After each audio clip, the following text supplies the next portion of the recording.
Here I have SONY Xperia Z3 and let me show you how to activate developer options on the following device.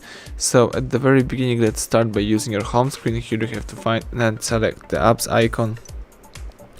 Let's choose the settings. Here I have the settings. Scroll down to the bottom of the list and choose about phone. Here you have to find the build number and let's tap a couple of times on this number. As you can see, you are now a developer, so you can go back to previous list and right here under printing you've got developer options. Let's tap it, and here you can use the developer features. For example, you can enable USB debugging. Let's tap OK to confirm it. You can see the bug report shortcut, you can select mock location app, and all of these features from the developer options.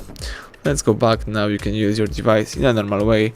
So thank you for watching. Please subscribe our channel and leave thumbs up under the video.